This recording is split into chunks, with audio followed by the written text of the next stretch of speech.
The following is a presentation of the HAN Network, the leader for local news, sports, and entertainment in Fairfield and Westchester counties.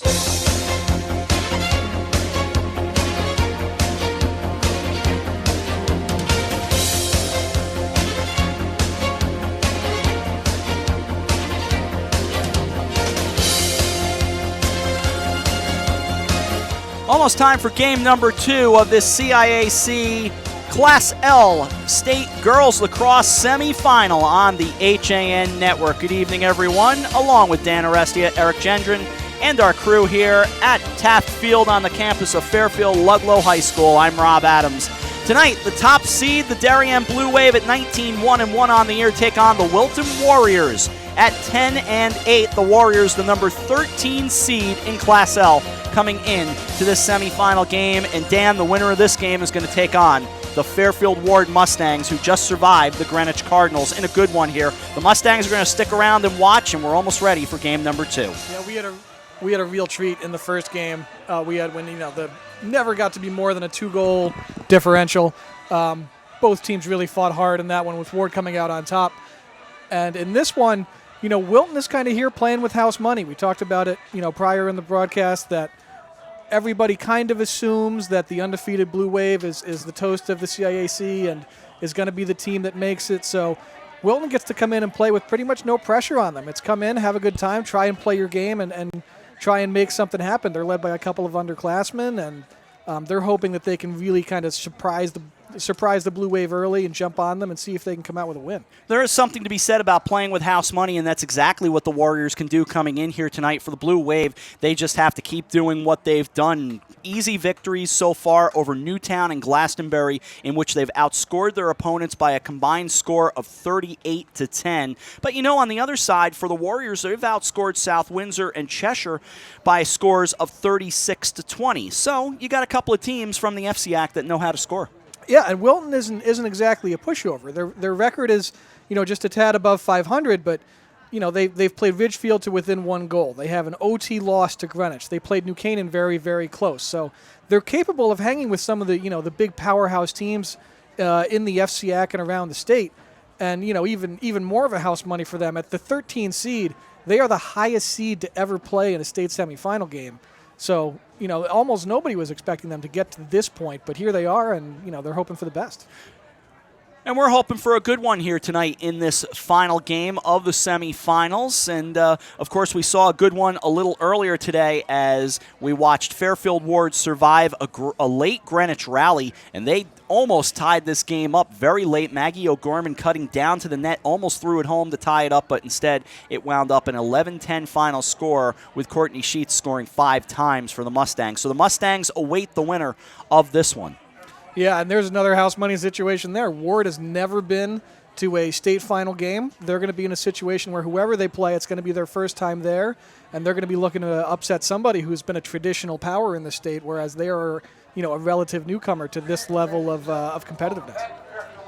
And we're just about ready to meet the starting lineups and get everything going for this second game.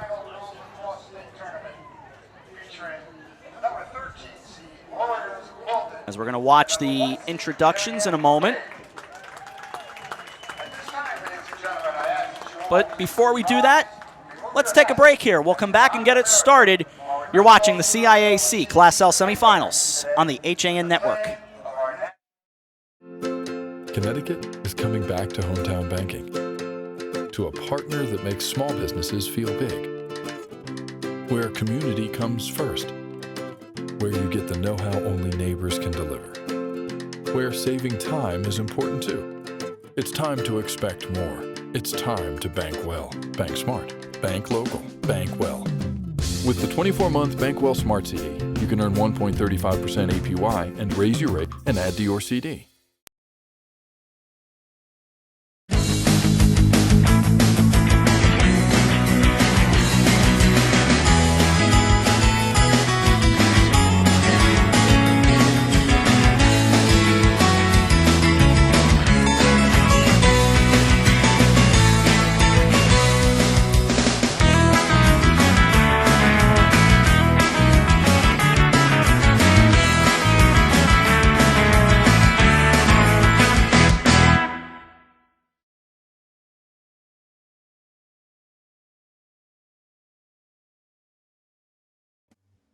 You're watching the HAN Network, and you're not alone.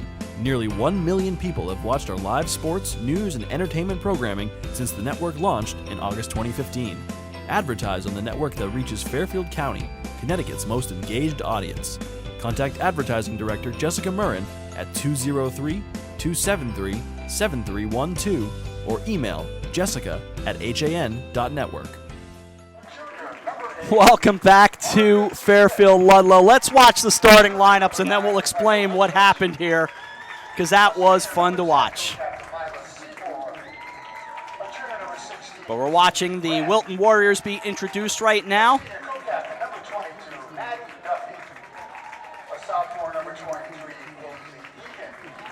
Sophomore number 26, Julia Montet. A sophomore number 29, Deborah Greco. A sophomore number 30, Zoe Lash. And a senior co-captain, number 33, Campbell Gomez.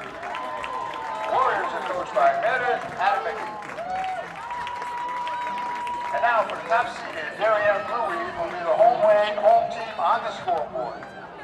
A junior number 3, Emma Lesko. A junior number 7, Andy Wright. A sophomore number 8, Emma Jakes. A junior number 9, Logan Book. A senior number 11, Catherine Cronin. A senior number 12, Susanna Ruck. A junior number 14, Abigail Hancock. A junior number 15, Laura Murphy. A senior number 17, Chandler Kirby. A sophomore number 20, Katie Ramsey. Senior number 24, Jackie Budd. And a junior number 32, Carly Schroeder. Head coach of the Blue Wave Darien is Lisa Bentley. And that was the voice of Fairfield Ludlow Athletic Director Dave Schultz with the introduction of the starting lineup.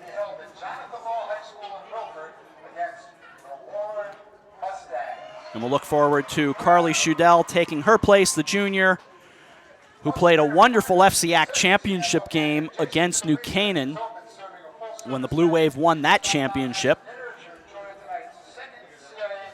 And when you look at this Darien starting lineup and you listen to the introductions, what you hear over and over again is senior, junior, senior, senior. This is an experienced upper-class team that, as a group, this senior group has just delivered a multitude of championships to Darien High School across all sorts of sports. And this is going to be their swan song, hopefully, tonight and then into the championship game. Darien beat Wilton 12-6 this year back on May 17th, where in the first game, Ward and Greenwich didn't meet. This is a rematch between these two. Looking like we will get it going at 74 degrees with a little wind blowing from time to time. Lots of cloud cover overhead, but knock on whatever, we have avoided the raindrops so far, and now the light's on here at Taft Field as you spy Carly Schudel making her way down to her cage.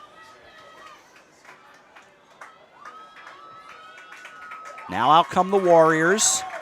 And this is going to be a big test for these underclassmen for the Warriors who have been leading this team in scoring for the whole season. It's going to be a big day for them if they're going to have a chance in this game. How are they going to match up with this experienced, senior-laden Darien team? Sophomore Eva Greco for Wilton will go for the opening face-off against Katie Ramsey, the sophomore for the Darien Blue Wave. The Wave, Lisa Lindley, the head coach there, veteran coach, and Meredith Adamicky, the head coach of the Wilton Warriors. Time for game 2. Let's do it, and away we go. And the face-off controlled by Ramsey. We're underway. To the far side it goes. The Blue Wave in white. I know that sounds counterproductive, but that is the truth.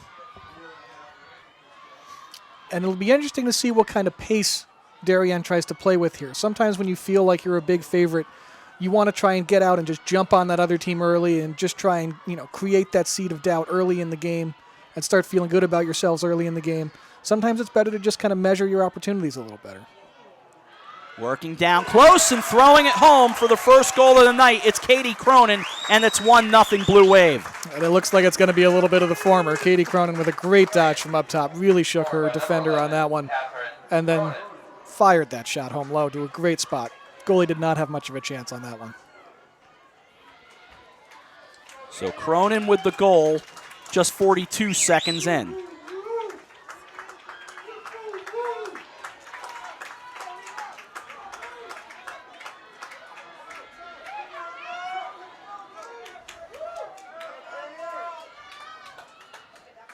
Back out for the face-off.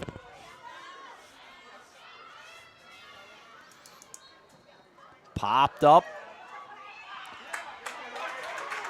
Greco again, and this time it is the Warriors who control it.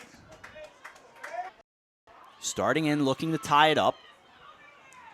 The Wilton Warriors decked out in blue. You can see, for instance, Sidney Brandt, the junior, showing off the striped socks. There are a couple of the Warriors wearing those. Taken back behind the cage, they'll swing it to the near side. A 1-0 Blue Wave lead. Behind the net with Greco, the sophomore. Send it to the far side and whip it all the way around. Thrown back out up top to Brandt. Brandt swings over near side Paisley Egan. And they'll blow the whistle and turn it the other way.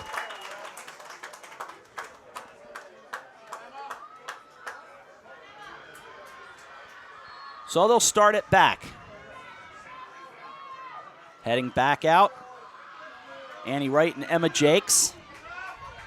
And now the speed of Cronin. Cronin dances around, slows it up. Zoe Lash, a sophomore for the Warriors, slowed that play down. 1-0, couple of minutes gone by, first half. Into the end zone it goes. Cronin with a head of steam there, coming downhill with a great dodge, too. That's great defense from the Wilton team to turn her back and make sure she didn't get her second really early in this one. Off to the far side, they'll spin it back out high. Chandler Kirby. Kirby makes a move, tries to dance in. Good defense again, quick move, but sent wide. So the Warriors will look to scoop up the ball. But the officials say, wait a minute, not so fast. And they'll throw it back. A little confusing there for a moment, but it'll be taken by the Warriors. It looked like maybe Darien fans were hoping that would be called a shot, but I don't know. It was close. Loose ball grabbed by Seymour. Lila Seymour for the Wilton Warriors. 21:52 to go, first half, 1-0. As we glance down to our right, Paige Brown in the cage for Wilton. But the loose ball scooped up here and taken by Abigail Hancock. Hancock moving from left to right. Gets across. Laura Murphy brings it over near side to Susie Robb. And that's a great ground ball effort there from Darien. You wind up picking up that ground ball, going the length of the field, and creating an extra opportunity for your team. Here's Susie Marl. Marl wearing Kaylee Marl, excuse me. Now off it went to Anna Stein. On that far side, and we'll get a whistle. Katie Cronin colliding with Paisley Egan. And the Warriors will get the ball. That's a great job to draw that call and get that ball back after a kind of a bad turnover on the other end. 1-0 our score. 4 and change gone by, and a whistle at the other end.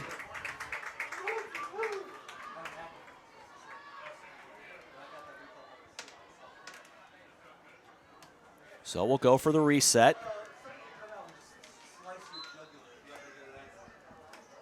Off the reset. Controlled by the Warriors. They trail 1-0, looking for the equalizer.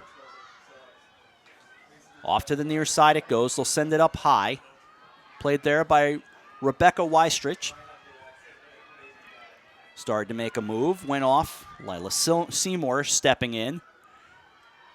Coming down to 20 minutes and 10 seconds to go, first half. Out to Eva Greco. Greco sends it back. Working in close. And spun right back around. The save made by Shudell. In transition where the Blue Wave can be so dangerous. And we talked about it a little in the first game as well, how important it is for your goalie to get that early save, feel the ball in their stick, feel good, get some confidence, and make a quick save. And here they come, and sent over the net. 1-0, 19 and a half to go in the first half.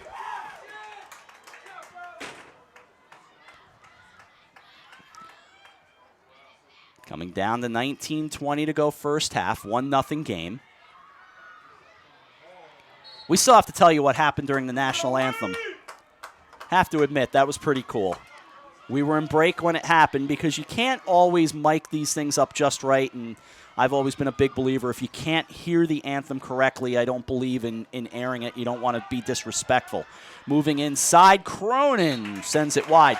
So Dave Schultz plays the national anthem on CD, gets to the turn toward the end of the song, and the CD, just stopped playing. Took about a half second before the crowd just started singing the rest of it. It was pretty cool, actually.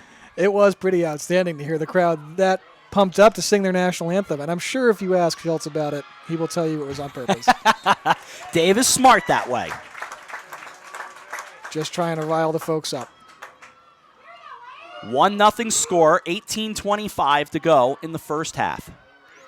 And a few shots already on this possession for Darien, who's getting their looks. They're getting their opportunities. They got to start sticking them, though. Thrown across near side. Feeding down low. Turning around, Susie Ropp. Ropp with the save made by Brown.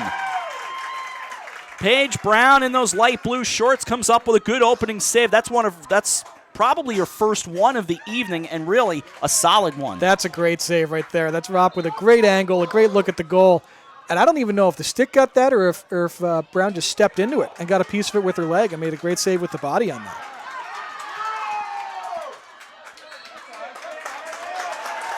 So back down here at this end, they'll blow it dead with 17:39 to go in the first half. Coming out, Emma Lesko. Lesko to Ropp. Ropp the outlet to Cronin. Cronin in a 1-on-3. Now she'll slow it down and step out near the numbers.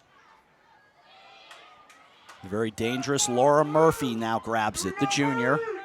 This talented Blue Wave team as Murphy explodes around defenders, and they'll blow it dead.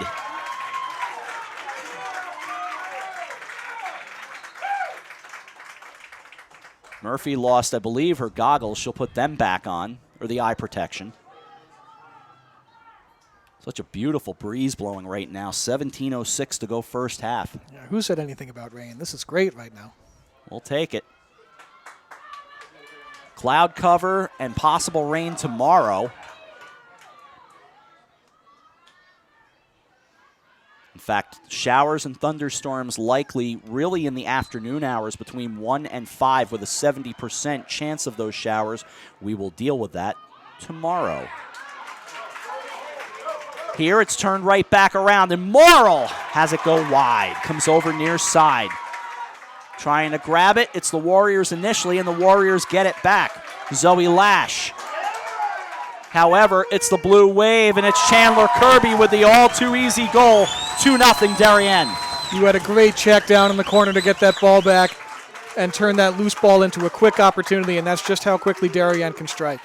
You think you have the ball, all of a second it's on the carpet, they have it up, they're going the other way, and it's in the back of the net. And the dangerous thing is look out for Chandler Kirby, because if she gets going, you could be in for a long night. We saw her do a ton of damage against Darien in the regular season in a game that Darien pulled out to win 20-10 after it was a very close game at halftime. And then Kirby exploded in the second half for a multitude of goals. And a timeout on the field comes with 16:41 to go in the first half. 2-0 Darien on top of Wilton. You're watching the CIAC Class L semifinals on the HAN network. Have a sports injury or a slip and fall that needs immediate care?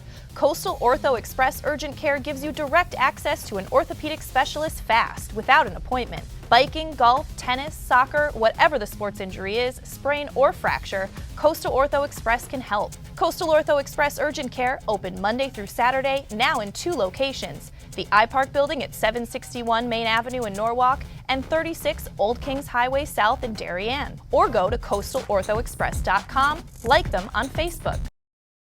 Walter Stewart's Market in New Canaan is your time-saving local shopping destination for the best of spring. Find many of your favorite products, from great specials on everyday items to the freshest organic produce, artisanal cheeses, and grass-fed steaks. Drop off your knives to be sharpened, grab a beautiful bouquet of spring flowers, and stop in next door for a wine tasting. Plus, their personable staff is always ready to lend a helping hand.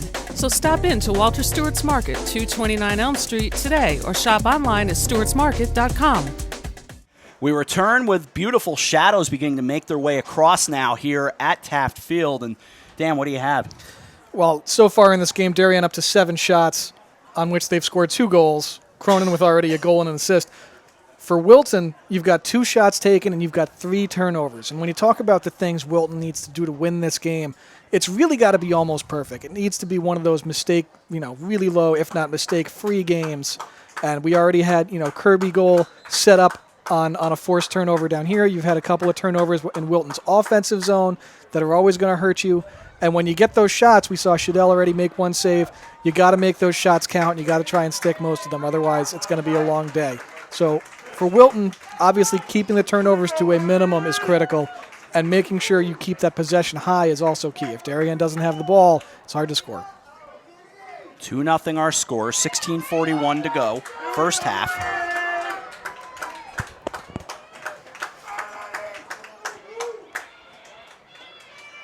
Out for the face-off.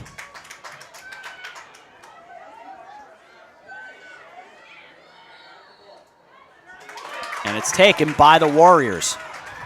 So they'll control it, but look out for the quick stick of Susie Ropp. She almost climbed in and made that a disaster. Sydney Brandt brings it down the near side. And if you're Wilton, that's a way you can get back into this game. You find a way to have success at the face-offs and create possession for yourself that way. That's where you can get started.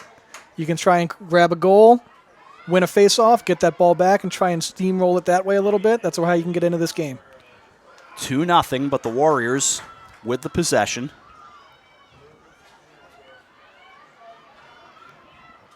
Played up high, brought over to the near side. Paisley Egan, sophomore, dancing in. Didn't get off a great shot. In fact, it was stolen away by Carly Shadell. Looked like it was deflected as it comes over to the near side to Kaylee Marl. Marl now to Emma Jakes. Jakes gets it along. And along comes Laura Murphy. Under 15:40 to go, first half. Katie Cronin off to Kirby. Now Susie Ropp goes up high to Emma Jakes. Jakes got in close, and they'll blow the play dead. Set the free position, looking like 12 yards out. And it looks like a great opportunity for Darien here. Starting the approach. Good defense by the Warriors to step in.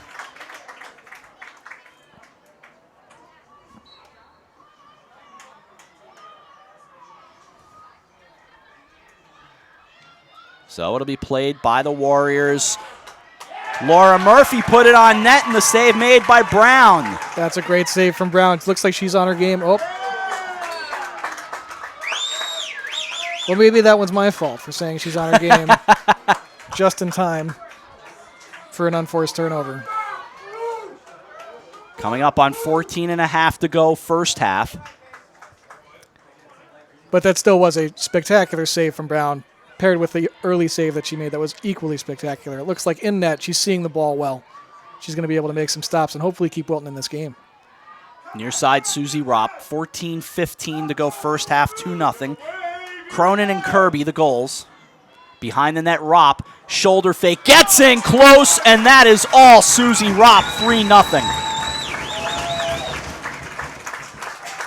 That's a great dodge from behind the goal from the hero of the CIAC championship game, Susie Ropp. Just blew by her defender and then found a great spot for that shot inside the pipe on the near side.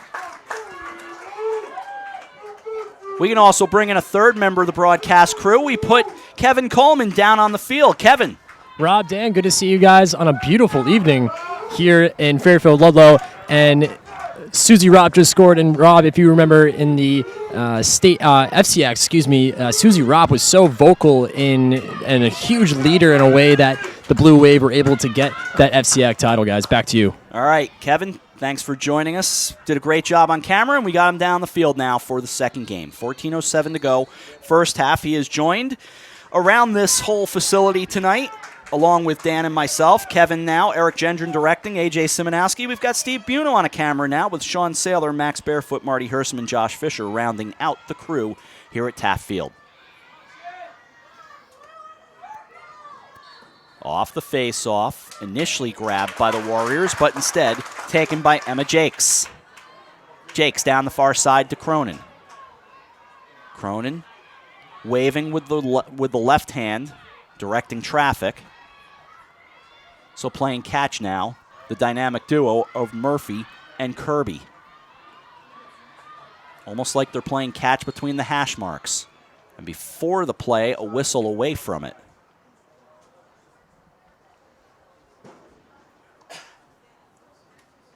So they will toss the ball a few yards back and scooped up by Murphy.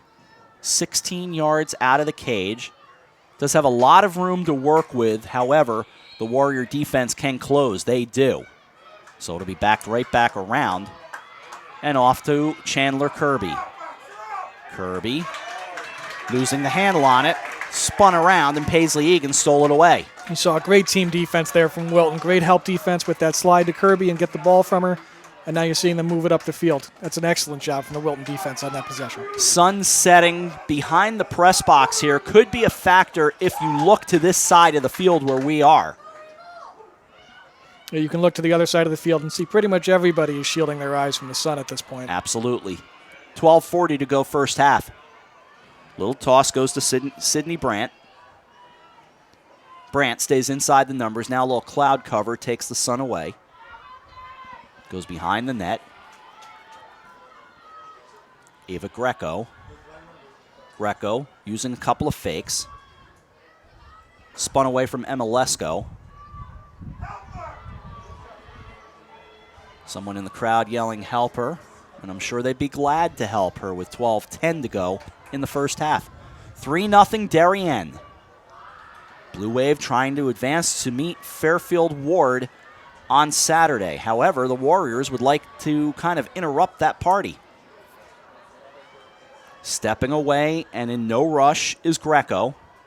Greco, the sophomore, being very, very patient, but just kind of bobbing and weaving back there with no rush. Now she plays it back behind the cage, tried to dance in, good look, scooped away and taken away by Lesko. The defense closed immediately.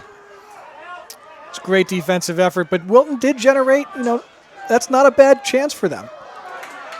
The outlet bounces away from one Blue Wave, but scooped right back up by another. It was Abigail Hancock in this case.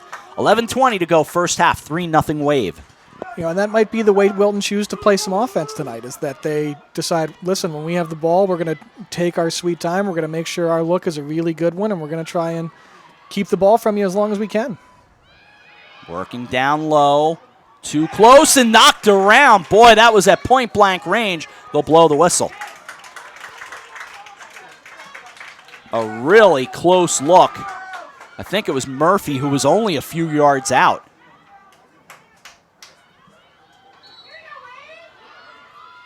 So, back come the Warriors, trailing by 3, 10:40 to go, first half.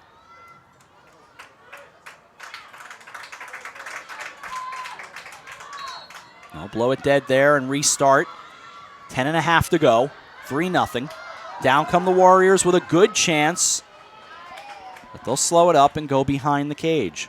That's where Seymour will play it. The senior comes over near side. Sends it along. Up high.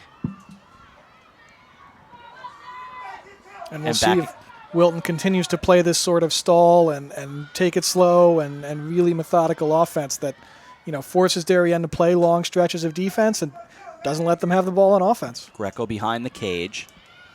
Lesko comes over to pester her. Taking a look and slowing it down is Julia Bonist. Sophomore, 9:45 to go first half. It's a 3-0 game right now.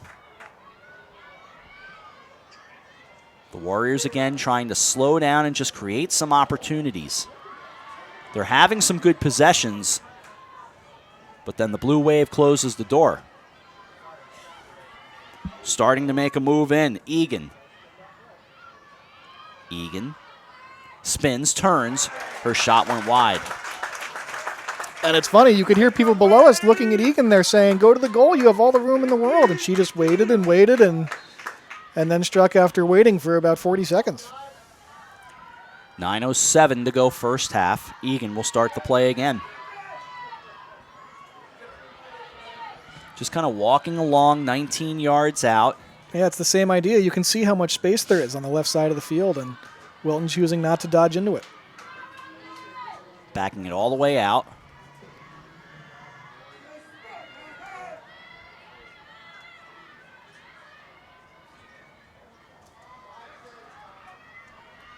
They'll go behind the cage. Spinning close, but backing it out was Greco. So they'll send it over to the far side, scooped right back up. 3-0, 8:20 to go.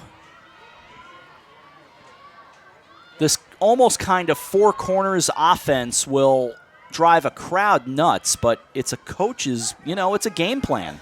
Yeah, no one is going to be a fan of watching it. It's not always the most exciting thing in the world, but it's keeping Wilton in the game. It's a 3-goal game right now with 8 minutes left in the half, and they're within striking distance. Seymour started in.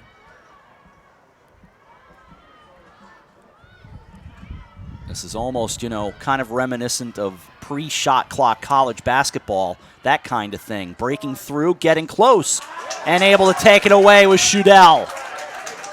Paisley Egan got close that time, but it got spun around by the keeper for the Blue Wave. And that's the drawback to playing that kind of offense, is if you don't get a goal out of it, all you did was take a lot of time off the clock in a game that you're losing. Sky Vandenbroek sends it along to Marl. Kelly Marl back to Susie Ropp. 7:20 to go in the first half, 3-0.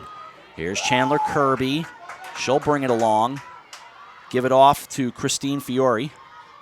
For the Blue Wave, they lead by 3. Taken back behind the cage with 7:08 to go first half. And they'll blow the whistle and play is dead.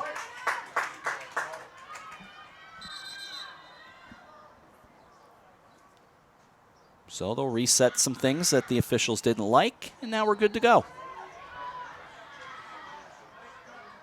Taking a look, getting close, back behind the cage. Ropp did it like this before, but this time the Warrior defense closed it. So they'll play back behind it. Knocked around, here's Kirby. And before Kirby could try the shot, they blew the whistle and the play was dead. And this is going to be another free position in a dangerous spot for Darien. Coming down to 6:20 to go in the first half. The bouncer and the save made by Brown. Loose behind the cage. It'll be taken by the Warriors. And that's another big save by Brown. She's come up now with 3 really big ones to really fight off this Darien offense and keep it at 3 and keep her team in the game. Moving along comes Seymour. Seymour had it taken away. Turned right back around by Lesko. And this Darien crowd shakes these metal bleachers nicely with 5:45 to go in the first half. And those are the kind of mistakes you really just can't afford in a game of this magnitude. That's a pass to a player who was kind of covered anyway, and another player came in to steal that pass.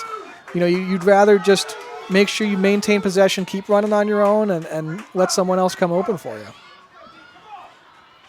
The Trumbull Times Twitter feed, by the way, is reporting that lightning has been spotted at one of the other game sites, so that field has been cleared for at least 30 minutes. Give you more about that when I have a chance. Off to the near side it comes. Kirby goes up high. Starting to work their way in. Now that tweet is a few minutes old, so they're getting closer, I would think, to getting back to action in that game. Here we never saw any lightning as Susie Ropp goes and grabs it. 4:49 to go first half. Also a note coming across that it looks like it will probably be Ridgefield and Darien for the volleyball championship in, I believe, Class L. 4.5 to go first half, 3-0. Morrill feeds right. Here's Kirby. Chandler Kirby gets around, went for the shot, had it knocked away, scooped up initially. Warriors had it, but they'll blow it dead. And it'll be Warrior ball. Darien having a tough time right now, getting that look that they're after. They're doing a lot of dodging and they're beating their one-on-one defender, but they're having a hard time making that next pass and just getting that perfect shot that they're after. Moving down is Greco. Almost had it taken away. They'll bring out a flag there. First flag we've seen. Clock runs down to 3:49 to go first half. Kevin, how's it look down there? Looking pretty good. Wilton has had some pretty good possessions, and right now we're going to see them in the penalty zone. Hopefully get a good shot on net, but Darien has been so strong on their offensive end, Rob. Free position coming up here, 11 yards out. It's Eva Greco. Greco, the shot, and sent it wide. Good shot, good try. Quite honestly, one of the best shots they've had from any distance so far. Yeah, and it's interesting coming down in transition. It's the first time you've really seen them be that aggressive with Greco going to the goal in transition and drawing that flag and everything. But, up until this point, you really would see them just kind of back that out and play this possession game that they've been playing so far. Played back behind the cage. 5 saves so far for Paige Brown, the Wilton netminder. Down to our right, 2:50 to go first half. Warriors trying to get on the board. Low scoring here at 3-0. Greco plays it back behind the cage. Starting to make her way in. And along comes Bonist, but Bonist backs it out. Taking a look. Oh, knocked down and saved by Shudell.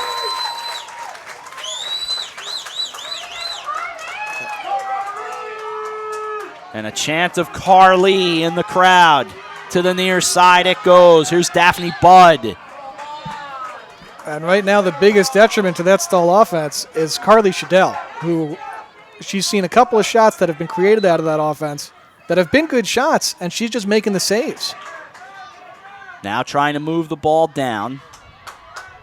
Kaylee Morrill goes behind the cage with 2 minutes to go in the first half. Anna Stein back there for the Wave. Making her turn, turning around, and slowing it up behind the cage. We'll flip it off. Taken back there. Out it goes Kirby. Kirby fed back behind the cage, goes far side. Looks like Stein there. Stein trying to fight her way through, and they'll stop it with 1:37 to go in the first half. Clock stops on that play.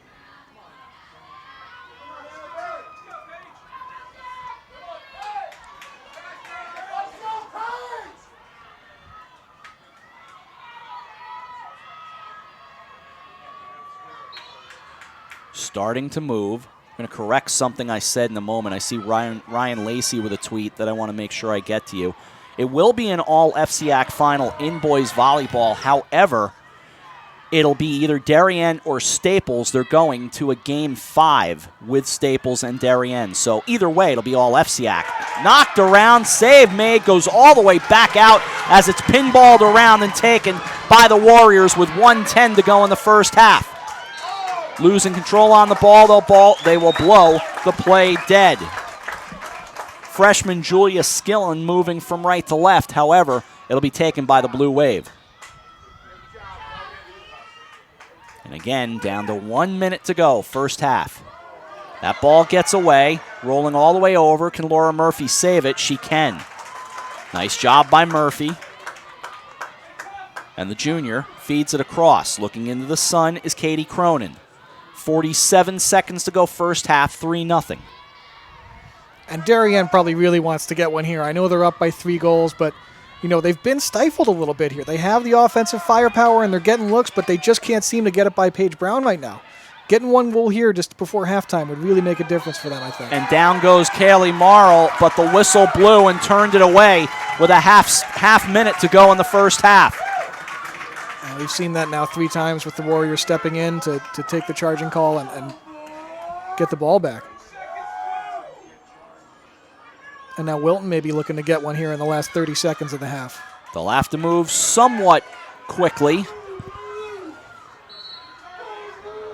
And now away we go with 27 to go in the first half. So they'll blow it dead right there. We're down to 24. Starting forward, Ella Mannix for the Warriors. Loose ball, taken right back away. Annie Wright's got it. 17 to go, first half spun away. Here come the Warriors, losing it again. It'll be a whistle, and they'll stop it right there with 13 to go in the first half. So a little sloppy here. And again, trying to be aggressive, the Warriors down to 8 to go first half. They trail 3-0, they're close, and they score! With 3.4 to go in the first half, it's a 3-1 game. And what a feel-good goal for Wilton. You've been fighting and fighting with this offense that is deliberately very slow-moving and trying to create that perfect shot, and you're keeping yourself in the game with it. It's now a 3-1 game right before the halftime, and now they finally crack Shadell. They get one in, and they're right in this game. Margaret Smith gets the goal. Smith scores with 3.4 to go in the first half. We'll wait on the face-off.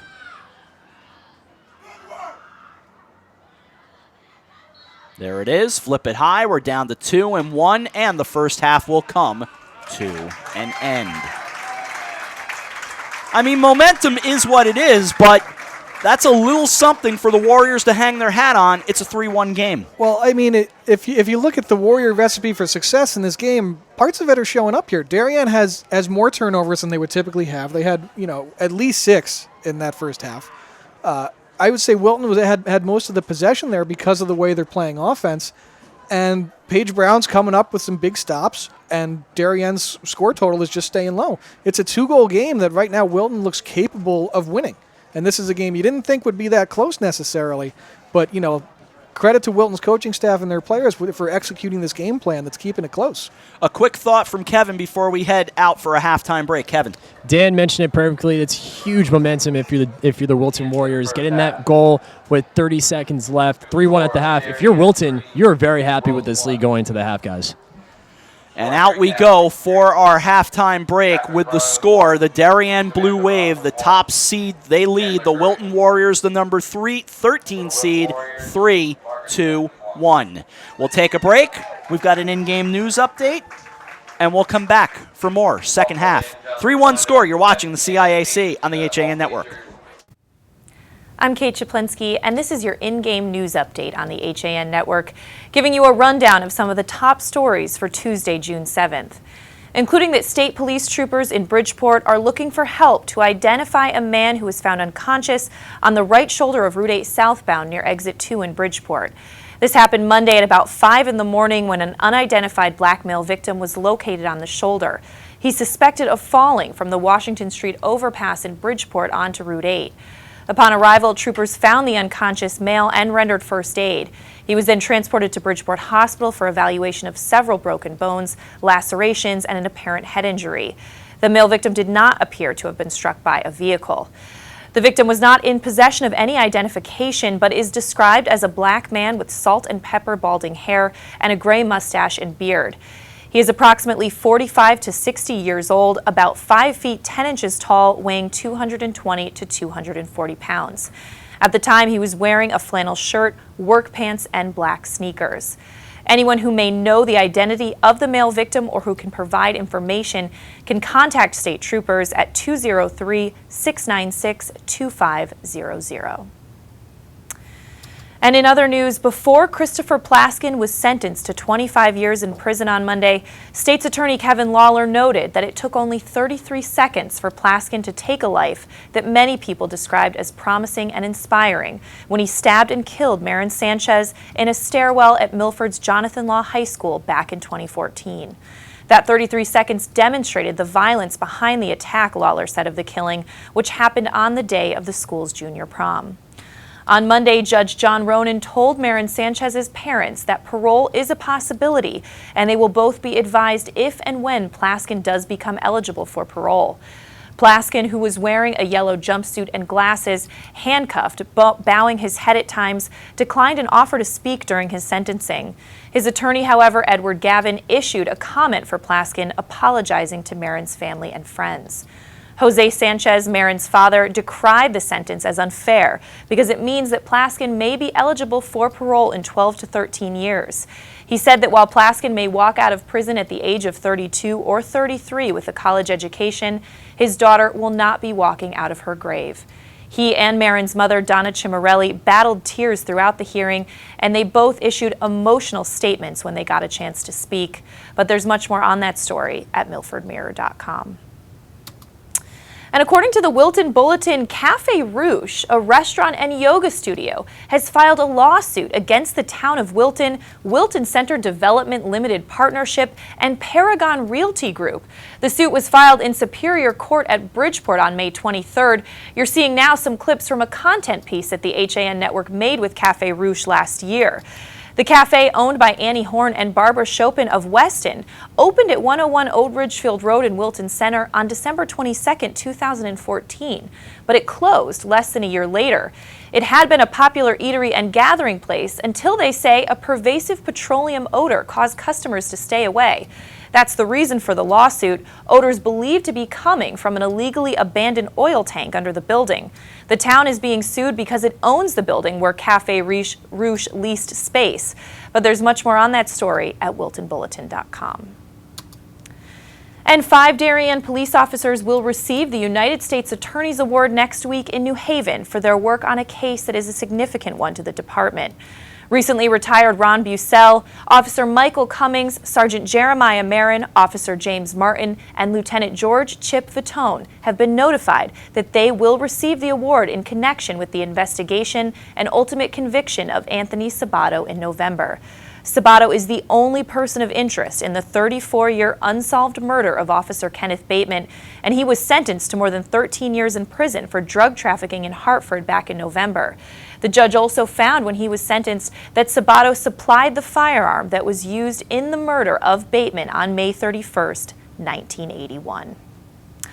But that does it for this in-game update. You can get the latest local news, sports, and more weekdays at 11 on Coffee Break.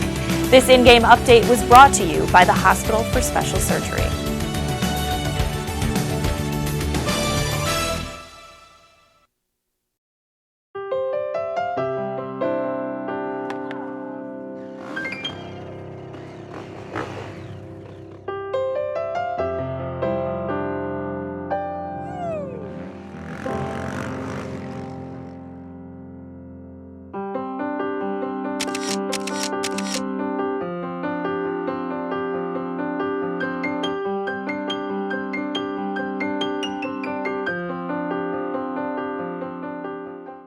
Hi, I'm Rob Adams with my good friend Donald Eng, and we're the home team for Nutmeg Sports, Monday through Wednesday at 2 o'clock right here on the HAN Network.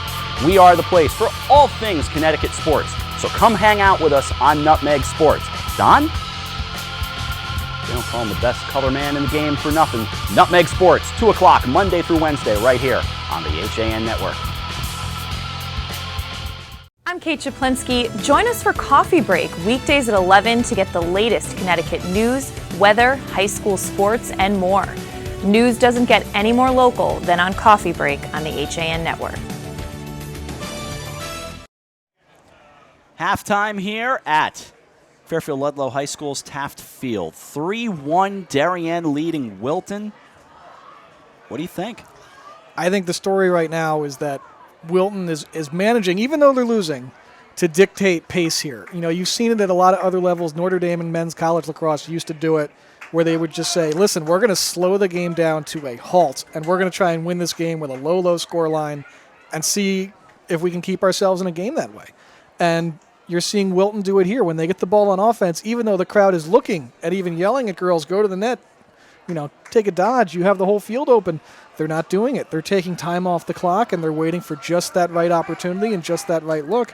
And right now, Shadell is the one keeping Wilton at only 1. You know, Wilton's getting looks that are really solid looks, but Shadell is shutting them down. And then for Wilton, Paige Brown is doing the same thing for her team. Darienne's gotten good looks with their high-powered offense, but Paige Brown has already come up with 6 saves. Both goalies have been outstanding. Cronin, Kirby, and Ropp got the scoring started for Darien. Smith made it 3-1 just before the end of the first half. And the second half, ready to go. The winner plays Fairfield Ward. Fairfield Ward's having themselves a good afternoon in a couple of sports. They're going to play for 2 state championships this weekend. But here comes Katie Cronin. Cronin dancing. Cronin! Oh, that's so easy. 4-1.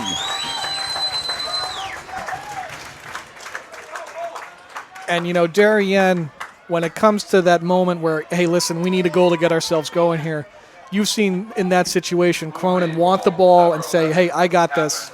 I'm going to go get us a goal and get us going here. And I think that's what you saw there. I think the second she caught that ball, she said, listen, I'm going to the goal, and I'm getting my team a goal right now.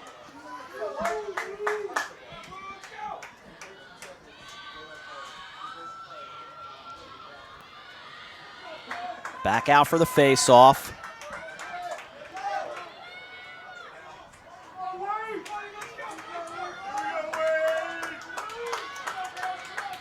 Taking a long time for that face-off.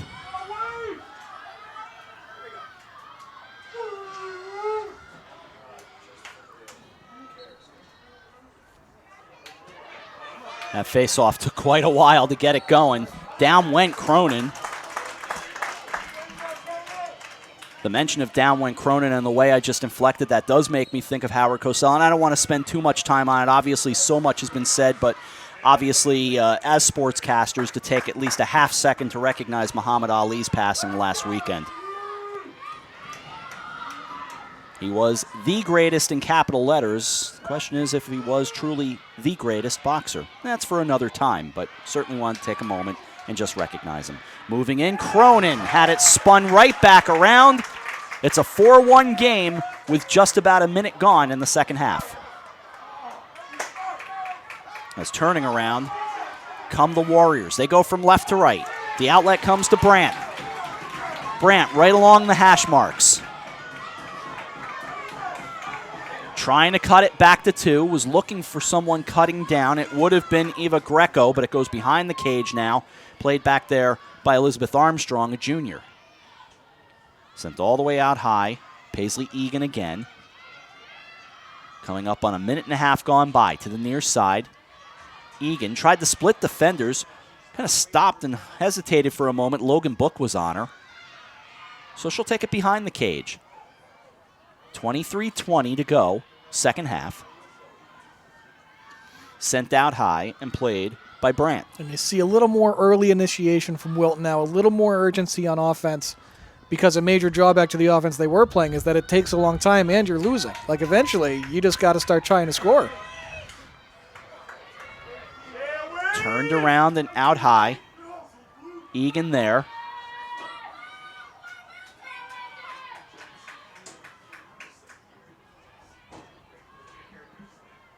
Behind the cage.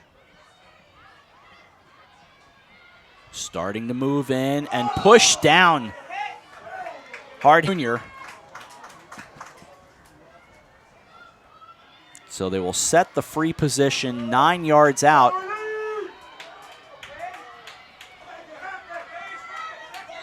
The approach, the shot, the goal! Something you really got to eliminate. You cannot try and do that. This Wilton team is taking their time trying to make opportunities for themselves anyway, and sometimes struggling to do so. You can't try and dig your own grave by creating opportunities for them.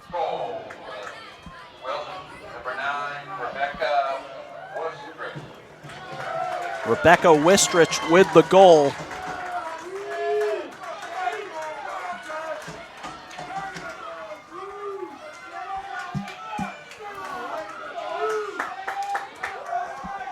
.22:19 to go, a 4-2 game. Popped high off the face-off, pinballs around, comes back.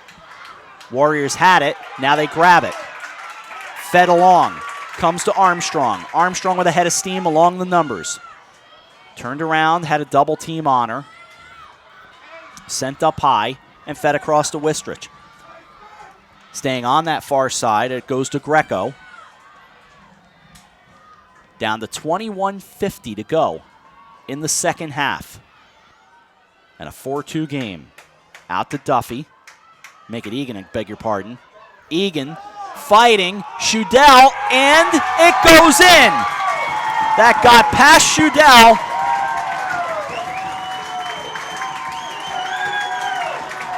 It's 4-3. And what a great individual effort there. Fighting through a check and a double team to try and get that home. Shudell got a great piece of it. It looked like she just kind of lost track of the rebound a little bit, and it bounced its way back into the goal. And now if Wilton can kind of put the last piece of the puzzle together here and win these face-offs, they can start trying to play the make-it-take-it game, and they're right in this. They're only down 1 goal.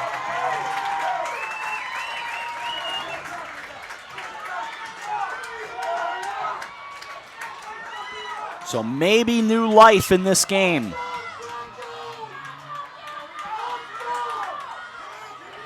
.21:40 remaining second half. Popped up with the face-off and taken. To the near side goes Emma Jakes. Jakes alone lost the handle on it, had it taken away from her. Nice work. That's taken away by Zoe Lash. Lash trying to fight and stay in bounds. But along came Katie Cronin to disrupt things. Fairfield Ward earlier today moved on to the championship game in girls lacrosse, and they'll move on to the baseball championship in Class XL. So congratulations to Seth Fry and the Fairfield Ward Mustangs on what has been a big day so far. Seth, the athletic director at Ward. Under 21 minutes to go. It's a 4-3 game. And Darien trying to convert here. You had an Emma Jakes effort to the goal that maybe wasn't the best idea. She seemed to be just dodging into a crowd there. Here comes Chandler Kirby, backs it out. And before the shot, there's a whistle. Jakes making the approach. And right now in the second half for Wilton, they have 2 shots, they have 2 goals, and they have 1 turnover.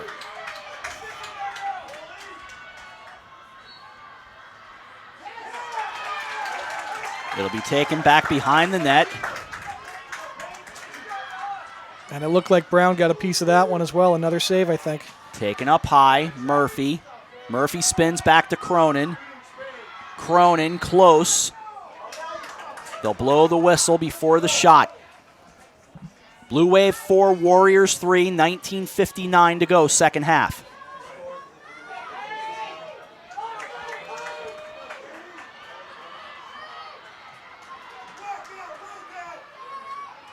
That clock continues to run. A 1-goal game fed across Murphy. Murphy gets close, sends it over the net. And that's a well-defended free position there from Wilton.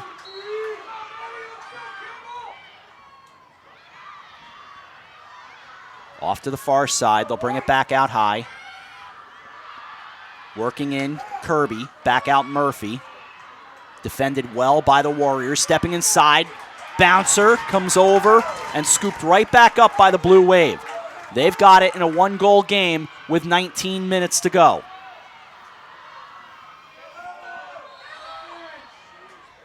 So they'll blow the whistle.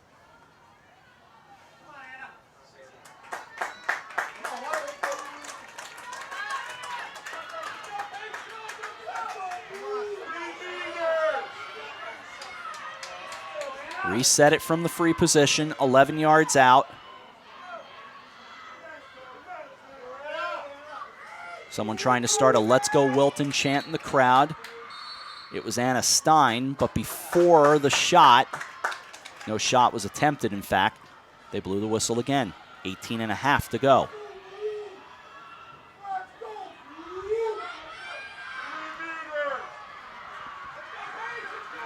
So they'll do it all over again. Just about 11 yards out. The approach, Stein with the grounder. It rolls away. Goes back to the screen. It'll be Warrior ball. Oh, the Wilton crowd has climbed right back in, making some of the best noise we've heard here tonight. And that Wilton bench is fired up. Paige Brown is down there fired up. They're feeling it right now.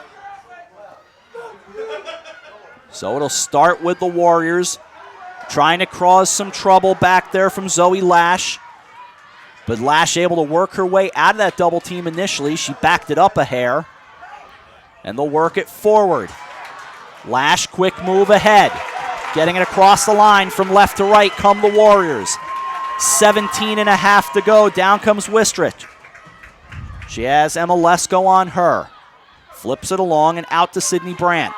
Brandt gets close. Brandt went against the shot. Goes to Armstrong. Armstrong behind the cage. Looking to tie it up. We get a whistle. Love the energy here right now at Taft Field. Another great chance for Wilton on a free position. The Warriors looking for the equalizer. Here's the whistle, the approach. Lost the handle, trying to scoop it back up. Good job. Not disaster for Armstrong. And that looked like a goal-saving check maybe. She was right in on net. I agree. Who knows how that could have gone otherwise. Moving in Greco. Greco the approach. Greco faked on the shot. Went back behind the cage. Armstrong again. Armstrong far side. 4-3 game. 16:40 to go. The winner moves on to the state championship against Fairfield Ward. Backed out and off to the near side, Brandt. Brandt the junior. Now it's Seymour. Seymour behind the cage. Sends it along. Wistrich over there. Guarded by the opposite, number 9, Logan Book. Got around her. Kirby there as well, trying to cause some havoc. She gets in close. Went for the shot! And unable to score. It's corralled by Shudell. Big opportunity. I have to be honest, how did it not go in? I mean, big opportunity and maybe a bigger save. It didn't even look like Shudell got a piece of that to me at first, and it just floated there for a second. But Rob and Dave, that hit off the post to confirm that. Oh, okay. There you go. I couldn't tell for sure. We had a bad angle on it. 15:50 to go. Timeout. 4-3 the score. It's spent by the Blue Wave. Lisa Lindley will have her say. We come back right after this. A one-goal game. You're watching the CIAC Class L semifinals on the HAN network. Mosquitoes, ticks, gone. Guaranteed. That's what Mosquito Squad guarantees as America's most trusted mosquito and tick control company. Locally owned and operated, over 90,000 homes have been protected by Mosquito Squad using their dual protection method for season-long protection, which includes barrier spray service for eliminating mosquitoes and adult ticks, as well as supplemental programs to increase tick control. They use only USDA organic options, which are safe and non-toxic. Contact them today at www.squadctny.com or 203-893-4309. Mosquito Squad. No bugs, no bites, no kidding. Alberto Londano Professional Painting, Wallpapering, and Carpentry has been serving Fairfield County for over 20 years. Based in Norwalk, Alberto takes pride in his work by offering you only the best quality service and products. Call Alberto today to get a free estimate and be one step closer to a new and exciting home makeover. 203-866-9635. I'm John Kovach. I'm a newspaper editor. I'm a high school football coach. I'm a television presenter.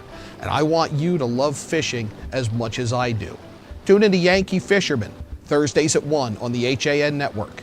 It's like going to the tackle shop without leaving your office. Rob Adams, Dan Arestia, Kevin Coleman here at Taft Field. 15:50 to go, second half, a 4-3 game. What's the energy like down there, Kevin? The energy is very exciting down here. Both sides are getting real into it. I mean, it's an exciting game. It's going to be a fun finish. And to give you a quick update on the in Trumbull, it just about to get started. They took a bit of a break, 11-minute warm-up for both teams. They just got underway, 7:55 start time. And that, to be exact, is in Southington. That's where they're playing that tonight. St. Joseph and Somers in the 3:15 matchup. and Canton has moved on. The 4 seed knocked off Old Lyme 15-11, all that in Class S. They did have some lightning there in Southington, and I read another tweet from the Hartford area, really heavy rain and thunder up there. Here we have stayed dry, fortunately, and we're underway with 15:48 to go. Blue Wave with the ball. Here's Kirby. Kirby goes to the far. Looks like Susie Ropp backed out Kirby. And they'll stop the play 11 yards out.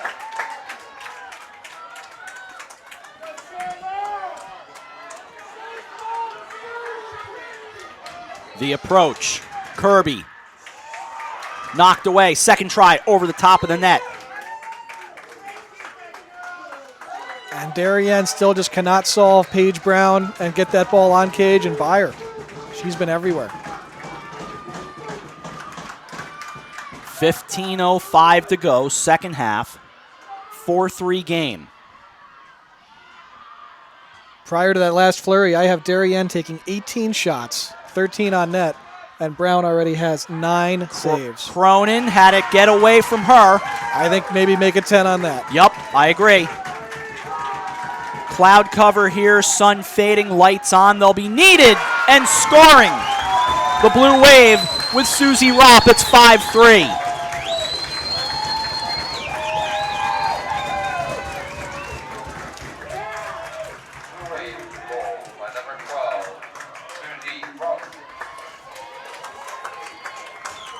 That's a big goal for the Blue Wave, but still, the Warriors have proven they can break through. They just have to do it. And, you know, as brilliant as Paige Brown has been, I don't think it's fair to count on her to get the ball back for you every time Darien has it. You can't just play defense hoping your goalie makes a save. Eventually we're going to have to see a little more aggression and a little, forcing of turnovers from the Wilton defense to get back into this game. Some of the Fairfield Ward Mustang players who were in the crowd watching have called it a night. They are beginning to make their way out. 5-3 now. Blue Wave up 2. And it's taken away by the Blue Wave. Off to the near side comes Lesko. Flipped it back, almost stolen away. But it's Murphy. Murphy goes up high. Working it in and backing it out. Freshman Mason Maloney with the play. Again up high, here's Kirby. Kirby 15 yards out, little toss goes to Cronin. Look out for Cronin, spins through the bouncer, and it goes wide. You know, and it's interesting, as deep as Darien is, and as many players as they have that can score and are really, powerful offensive players, you've got 5 goals from kind of the usual suspects. Cronin, Kirby, and Ropp are doing all the scoring for Darien right now. 13:45 to go. A 5-3 game. Again, 15 yards out, working in. Here comes Kirby, hit the crossbar. They scrum for it, and they blow the whistle.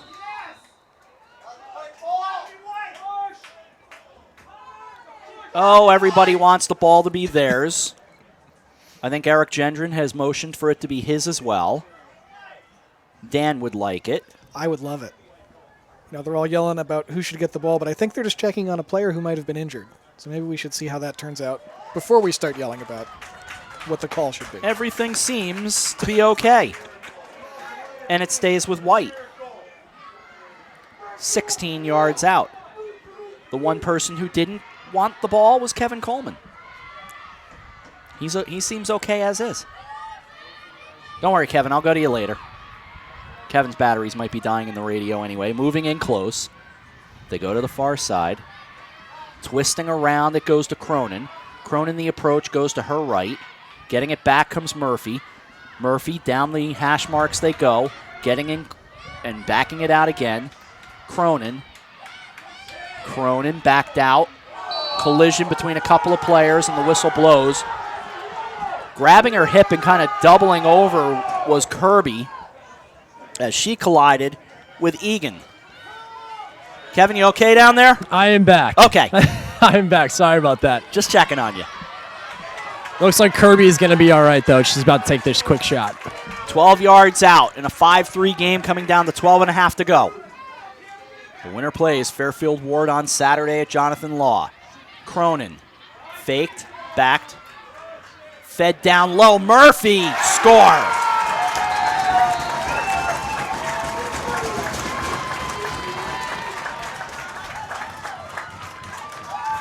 And now Darien starting to feel it a little bit. With this 3-goal lead and 12:23 remaining, the more that margin gets wider, the less Wilton has the chance to play any kind of offense that's slow down and deliberate and possess the ball. The clock is working less and less for Wilton as this game goes on, and they're going to have to start pressing a little bit more to get back in. From Dave Stewart at the New Canaan Advertiser, 19 minutes to go. New Canaan on top of Brantford 7-4 in Class M. Here it's 6-3 and 12:23 remaining.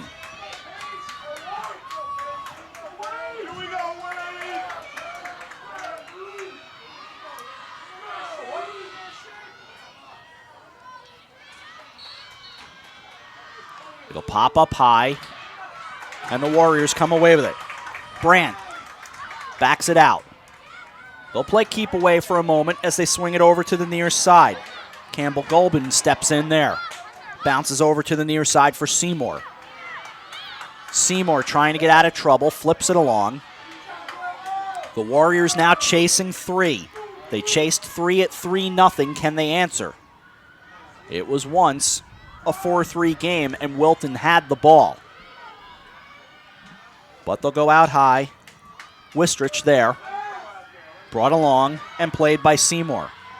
Seymour along the hash marks with 11:39 remaining. And it's starting to feel like the next goal in this game is going to be a really big one. Can Wilton get it back to 2 and stay really close and in striking distance? Or can Darien push this lead up to 4 and really start to, feel safe about where they're at? Greco played it back to Egan. Egan, couple of fakes. Not getting a good look. Spins around, now gets in close. Knocked away and taken away by the Wave. Logan Book comes up with it. Book with the outlet, gets it ahead to Murphy. Murphy from right to left. And now she'll slow it down and back it. An outstanding team defense there from Darien, too, to send that help defender, double the ball well, and take it away for a turnover. Wilton can't afford to make those kind of mistakes much more. When that doubler comes, you've got to get ready to move that ball and try and create some offense. Murphy down the right side, went along to Ropp. 10:40 to go, second half, 6-3. They'll stay on the far side. Again, play catch over there. Ropp looking at Kirby. Kirby about 5 yards away. She gets in close and scores.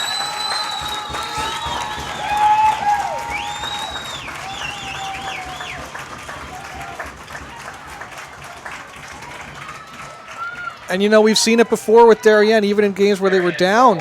They were down in the FCIAC championship game, big to New Canaan, but they're just so capable of scoring in these bunches and just starting to put teams away. And a timeout taken by Wilton. It comes with 10:21 to go in the second half. Darien leads 7-3. We'll take a timeout. We come back to Taft Field after this. You're watching the FCIAC on the HAN Network. Have a sports injury or a slip and fall that needs immediate care?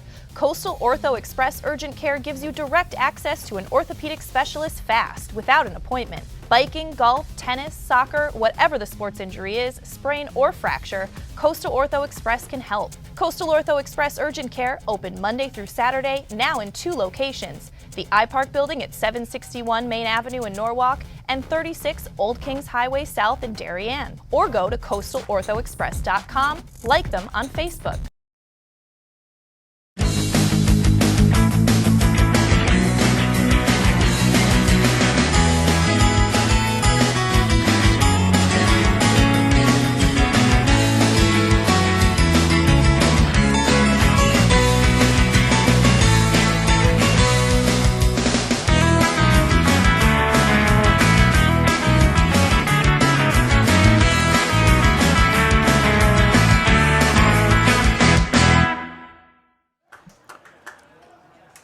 (7-3) with 10:21 to go in the second half, and right as you get ready to start talking, one of those, puffy things blowing through the crowd blows right into your mouth.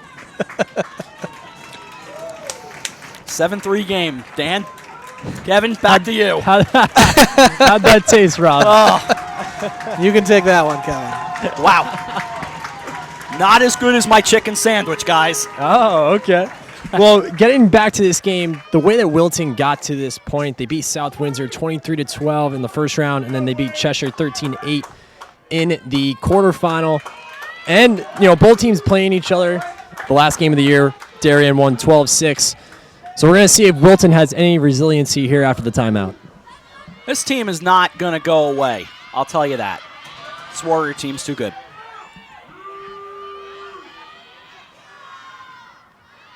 .21 to go, 7-3 game. Off the face-off, popped high, bounce over. Stolen away initially, now grabbed by Murphy. Murphy. And they'll blow the whistle. And the face-offs and the ground ball wins are going to loom large in this part of the game for whoever picks them up. Can Wilton create extra opportunities for themselves, or can Darien create some opportunity to take time off the clock? 10 minutes to go.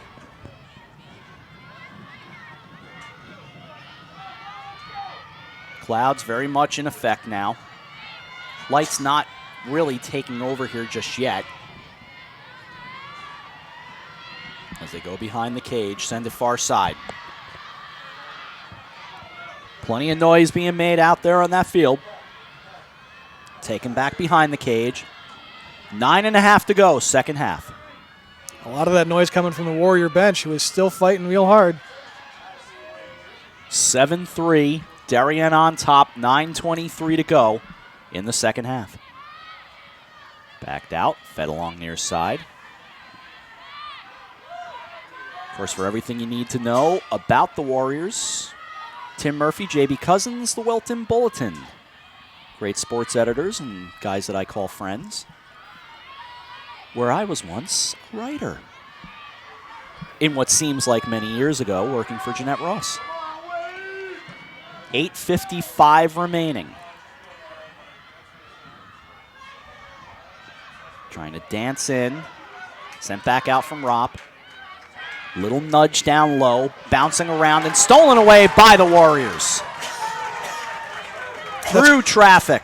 Great help defense there from Wilton to cut that pass off, as Darien was starting to play a little bit of a slow measured offense to try and eat some clock here. It'll be a Warrior ball. They'll start the play, bring it over. Played by Brandt. 8:20 to go. And we'll see if Wilton looks to get a quick one. They have the ability to do it. Seymour thought better of it, goes behind the cage. 4-goal game, 7-3. Fed back out. 20 yards out. Waiting there, Brandt. Brandt backs it all the way. 21 yards out. Stepping to her right. Along the hash marks. Looking to her right, feeds it. Off it goes to Seymour. Seymour behind the cage, played back there by Smith. Smith had the first goal for the Warriors. Out it goes, 25 out. Off to the near side. Again, Seymour, 7.5 to go. You're chasing 4, Dan. Should you be this deliberate?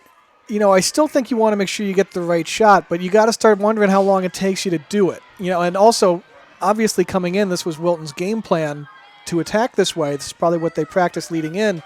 It's challenging to totally scrap a game plan and try and go to something much more aggressive in the middle of a game. So, we'll see what kind of steps they take to push the tempo here a little bit more. Far side it goes, turning around. Back down into the end zone. Working through out Seymour. 7-3 game, under 7 to go.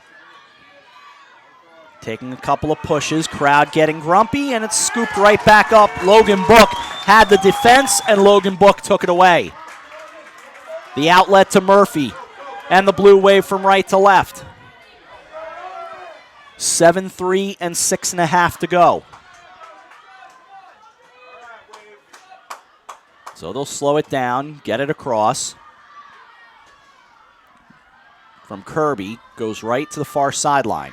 And now once again, it's Darien's turn to play the slow, deliberate offense and try and eat some clock up and nurse this 4-goal lead. Sent all the way across.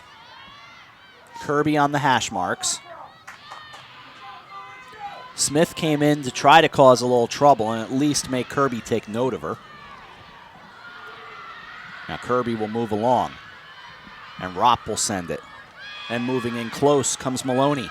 Getting in close, and it bounces away. 5:52 to go.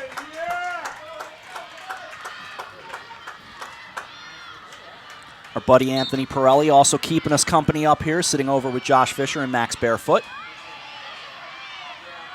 He's almost like a member of the HAN Network family by osmosis. Doesn't work with us, but he comes and hangs out with us. And the clear sign of how old I'm getting, I broadcast his games when he was a kid in Greenwich. Moving in close comes Murphy. Doesn't work with us, but just won't leave. Kevin, what's cooking? Energy has dropped a little bit on the Wilton side, being down 7-3 with 5:11 to go. Energy on the Darien side still high. As I'm listening now, they're trying. All the girls there are yelling, "Kill some clock!" So we're gonna see what happens here in the last couple minutes here. Rob, back to you. Under 5, getting in close. Stolen away and taken back by the Warriors. Good team defense there from Wilton. They got to try and clear the ball now, though. Back they go.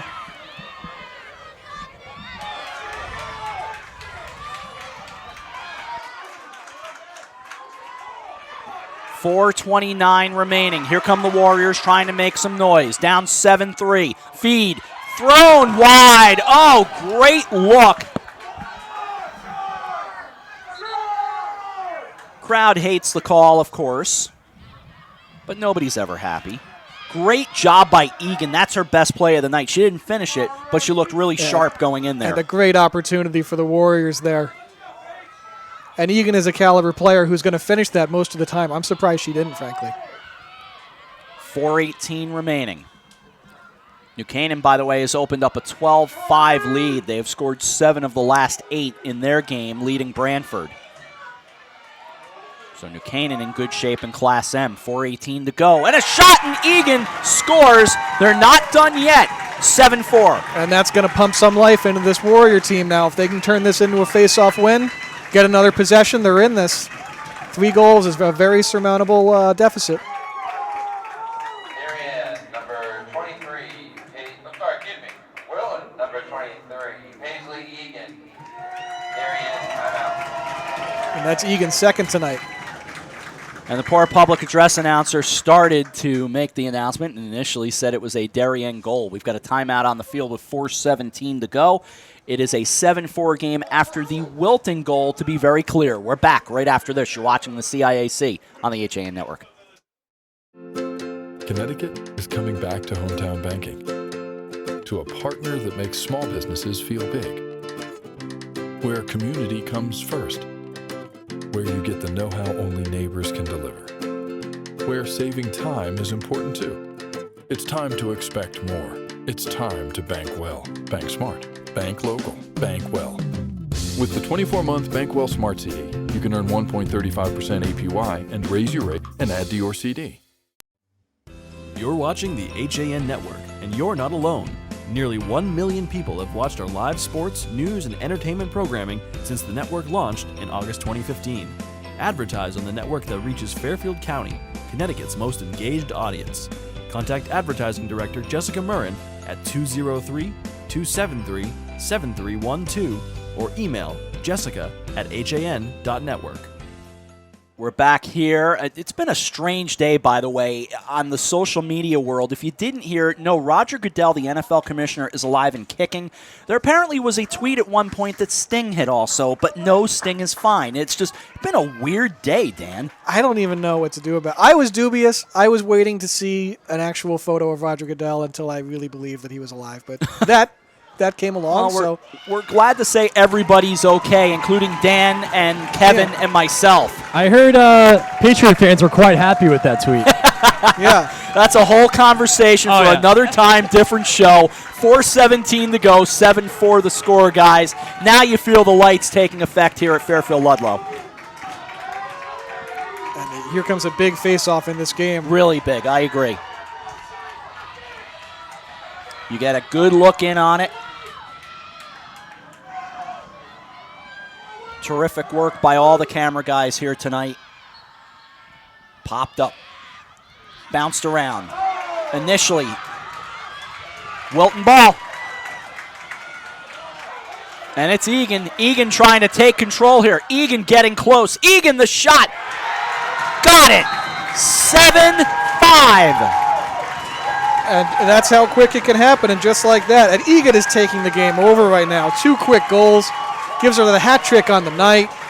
Won that ground ball, ran through traffic, eating checks the whole way, and still put that shot in a great spot. I don't think Carly Shadell had a chance to save that one, frankly. That was just placed so well in that low corner. And credit to the Wilton crowd. I think this is some of the best noise I've heard all day here. 4:04 remaining.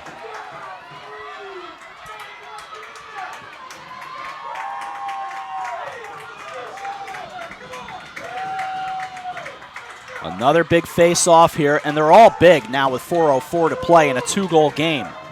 This is that territory where every possession really starts to matter for both teams. What you do with that possession really matters. And they had it, lost it, scrumming for it, and coming away with it, Emma Jakes. So that'll quell a little bit of the momentum. 3:46 remaining. As we said before, that clock continues to run. Then the whistles after 2 minutes to play. That will stop the clock. We saw a 1-goal game earlier today. It was a good one as Ward knocked off Greenwich 11-10. Here, it's 7-5. Darien up 2 with 3:22 to play. And you can't help but think a huge defensive stand needed by the Warriors right now. And we'll see how much they decide to extend out. You can see Chasing Kirby now all the way out to the hash marks and beyond, trying to force some action, trying to get the ball back. We've got boys action in the semifinals tomorrow, but here comes Cronin. Cronin stopped, turns around, feeds it back out. 2:55 to go. Lisa Lindley's crew playing keep away right now.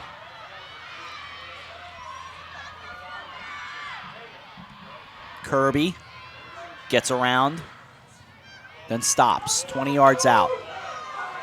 Stops again, spins around, got around Brandt. By the way, I think the officials in both games have been outstanding. I know it's the same crew, but I think they've been terrific. I would agree. I would agree they've done a spectacular job of letting the game decide the game and not... Here they come, and they score. 2:17 to go. That could be a backbreaker right there. It's 8-5. That's a tough one. Wilton's going to start to really need to win these face-offs, win the ground balls, and make every possession count, and they're going to have to start scoring in a hurry, which is not something they've been able to do with great success tonight. And Ropp with her 4th. But, you know, on the other hand, we had Wilton score just now off of a face-off. You had Egan take it from the ground to the goal in a matter of seconds. If they have a couple more of those in them, they're right back in this as well. Kevin will handle post-game duties. And he will do so in 2 minutes and 17 seconds, barring a Wilton comeback. Obviously, it starts with the face-off with Paisley Egan.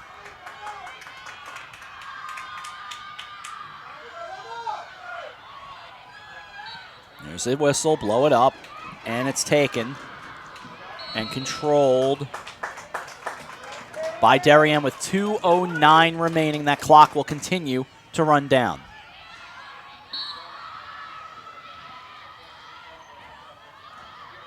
So from right to left, under 2, 8-5.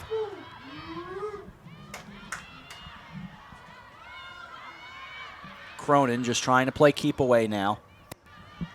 1:45 remaining.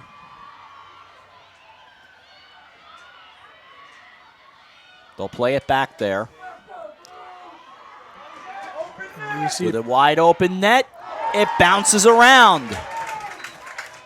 Brown made it back to make another save, but you're going to start seeing more of that, of her leaving the net and trying to force the issue here and try and get that ball back.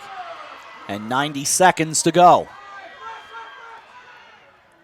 Off it comes to the near side. And Darien could be playing to not even take another shot tonight. They're perfectly happy to let this 1:15 tick off here. Absolutely true. 1:10 to go. Spun around and taken back by the Warriors. They've got a lot of work to do. And a card comes out here with 1:08 remaining. Looks like Cronin heading off. An interesting decision there from Darien to try and force it to her anyway. It was a long pass to a player who was essentially doubled, and Wilton did the right thing and got the ball back. Nearly knocked away, popped up. They'll blow it dead right there. And Seymour will take it. 3-goal game, and the Darien crowd not happy. Here's Armstrong. I might note that Darien's up by 3 and 1 to go. Playing to the whistle are the Darien fans. And able to score are the Warriors. Don't turn it off just yet. It's 8-6. And 2 goals is not a lot to do in 50 seconds. That's more than enough time to get 2 quick ones.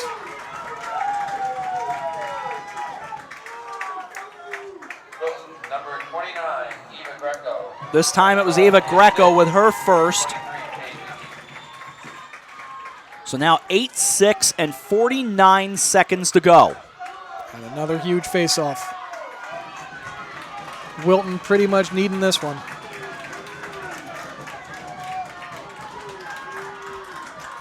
Jake's ready. So is Egan. 49.5 remaining, 8-6 game. 1 timeout remaining for the Warriors. The Warriors have it with Egan. Egan almost running through defenders, trying to make it 8-7, but the little flip didn't get a great shot off, and Shudell made probably her easiest save of the night. Still a great individual effort from Egan there to come up with that face-off, run through all those checks. My goodness. I agree. That was outstanding, To get actually. any shot off is impressive there. 24 seconds remaining. A 2-goal game. The Darien crowd beginning to whoop it up right down below us. But you know what? The Wilton crowd should also make some noise because their Warriors put up one heck of a battle tonight.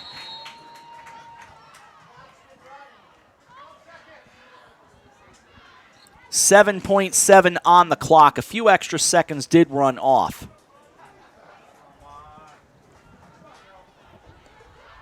It's an 8-6 game. And they'll put it back to 12. And there's not a whole lot in the playbook for this situation, No. but look for Wilton to try and do something. They're not going to quit. Murphy down to 10. Murphy running away. Murphy lost the handle, scoops it back up. We're down to 5. They'll whistle it dead with 4.2 to go.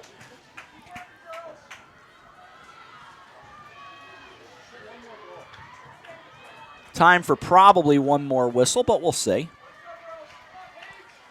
It'll be Murphy from 10 yards out. 8-6 game, 4.2 to go.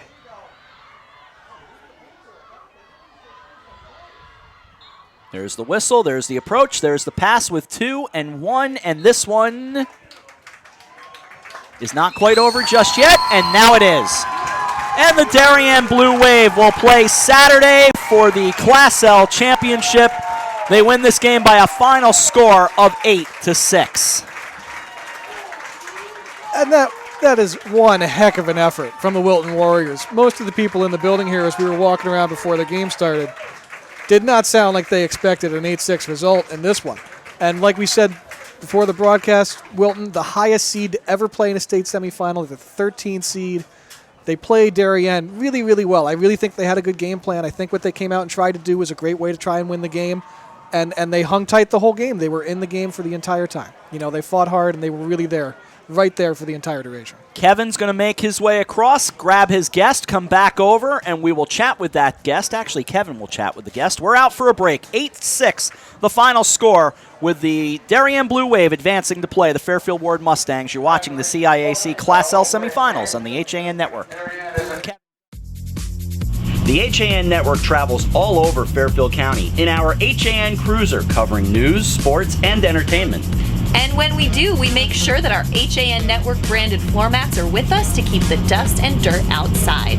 These mats get filthy, and there's only one company that can get rid of that kind of dirt. Triple S, with locations all over Fairfield County. We're just now pulling into their Stamford facility.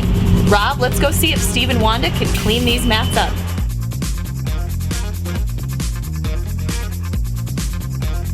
Wanda, Steve, literally thousands of feet have walked across our mats in the last 5 months in wind, rain, mud, more. Is there any way you could make these mats look like new again? No problem. That's what we do here. Come on in. For more than 50 years, Triple S has been Fairfield County's expert service for carpet, upholstery, and drapery cleaning. We provide the best in repairs and in-depth restoration, understanding fabrics and how to properly clean and restore them. Our staff will come to your home to clean your wall-to-wall carpet to perfection. We can also pick up your fine carpets and bring them to our facilities. With locations in Norwalk, Stamford, and Stratford, Triple S will get the job done fast, big or small. At Triple S, you can count on our people as well as our cleaning. Find us at triplesclean.com or 203-847-8000. Walter Stewart's Market in New Canaan is your time-saving local shopping destination for the best of spring. Find many of your favorite products, from great specials on everyday items to the freshest organic produce, artisanal cheeses, and grass-fed steaks. Drop off your knives to be sharpened, grab a beautiful bouquet of spring flowers, and stop in next door for a wine tasting. Plus, their personable staff is always ready to lend a helping hand. So stop in to Walter Stewart's Market, 229 Elm Street today, or shop online at stewartsmarket.com. Alberto Londano Professional Painting, Wallpapering, and Carpentry has been serving Fairfield County for over 20 years. Based in Norwalk, Alberto takes pride in his work by offering you only the best quality service and products. Call Alberto today to get a free estimate and be one step closer to a new and exciting home makeover. 203-866-9635. At the Language School in Ridgefield, we teach practical language for real life, tailored to your professional needs or those of your children. Offering more than a dozen languages, the school specializes in creating customized classes for businesses, government agencies, and healthcare professionals in Fairfield and Westchester counties. Native speakers from around the world will instruct students of all ages in the language and the culture using a hands-on method. Find out more about what makes us different at thelanguageschoolglobal.com or call us at 203-241-7010. You're watching the HAN Network, and you're not alone. Nearly 1 million people have watched our live sports, news, and entertainment programming since the network launched in August 2015. Advertise on the network that reaches Fairfield County, Connecticut's most engaged audience. Contact Advertising Director Jessica Murrin at 203-273-7312 or email jessica@han.network. Welcome back to Taft Field. 8-6 the final score. The Darien Blue Wave have moved on. They will play the Fairfield Ward Mustangs. We head down to the field and we bring in Kevin Coleman. Kevin. We are live down here with Susie Robb. Susie, congratulations firsthand on a great game. Close game, too. Thank you. You're welcome. So you guys not only won FCIACs, but you get a chance to go to the state finals. What does that mean to you? Well, this is my 4th state championship that I'm going to be going to, and I'm really excited. I know that all the other seniors really wanted it, and we will be the first class to have won 4 FCIACs, and if we win the state championship, we'll be the first to win 4 state championships. So I'm really excited. And going into this game, what was the message that your team brought together, with your coach? What was the message going into this game against Wilton? Well, we basically knew that at this point, if we lose, it's our last game. So I think a lot of it came out of heart, and we all really wanted to fight for it, and we didn't want it to be our last time together. So I think that's what got us through the game. 4-3 at halftime. What was the message sent from Coach Lindley?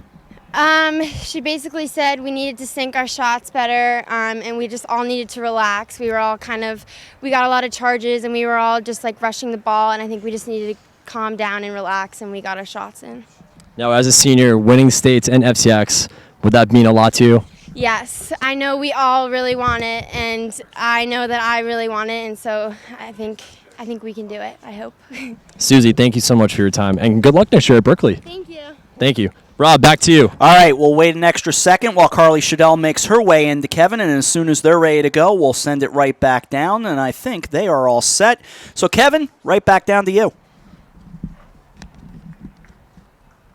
Kevin getting ready. Kevin, take it away. Thank you, Rob. Sorry, little malfunction down here with the mics and the headset, but we are live here with Carly Shadell, the starting goalie for Darien Blue Wave. Carly, first off, congratulations on a big game tonight in net. Describe, what was going on tonight, and how the Wilton Warriors did not give up tonight. Describe what you felt in net tonight.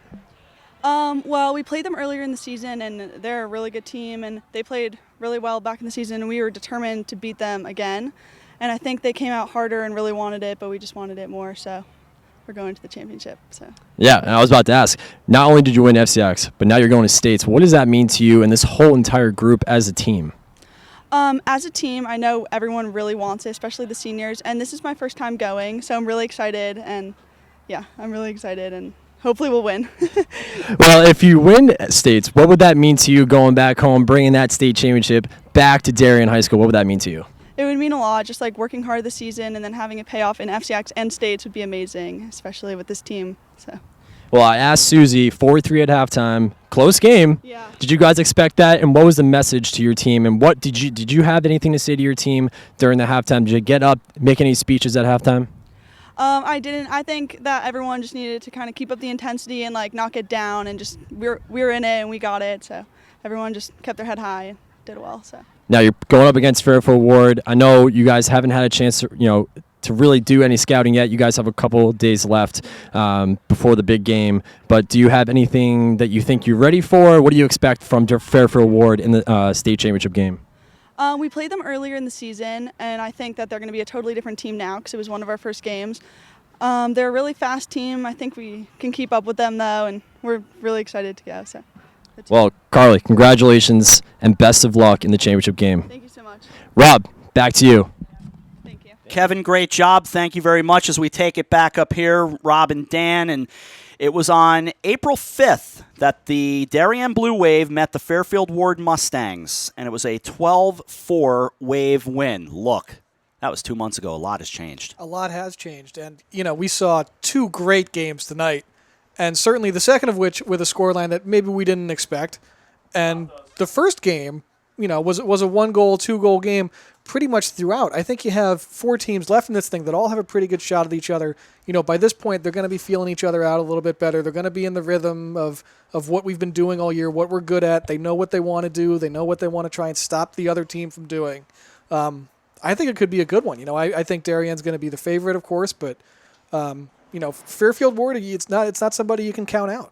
I absolutely agree. I mean, Fairfield Ward played well against Greenwich. They did survive that game. I mean, it was close, and it got close down the stretch. 11-10 was the final score, but they did a good job. And now here in the nightcap, Wilton gave them everything that they could handle, but Darien was able to walk away with the 8-6 win. And maybe Wilton gave you a bit of a blueprint if you're Fairfield Ward. You got Wilton with this slow-down, methodical offense that I think, gave them a chance to win this game tonight. They were in it. They were within striking distance, a couple of goals, a couple of face-offs here or there, and Wilton might be pulling off one heck of an upset. So if you're Ward, I think you absolutely look at this game and say, hey, this is something maybe we think about trying.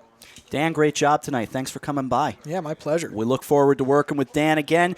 Now, a note for you. We remind you that tomorrow we will be over at Fairfield University's Rafferty Stadium. New Fairfield and Daniel Hand in the Class M semis. That is at 5 o'clock tomorrow afternoon. And then the nightcap is the Class L semis as Ridgefield and Darien meet, and that is at 7 o'clock. But with all that said and done on a long day here at Fairfield Ludlow, and our thanks, of course, to Dave Schultz, the fantastic athletic director here at Fairfield Ludlow, will say that'll do it. Final score in the second game of the evening.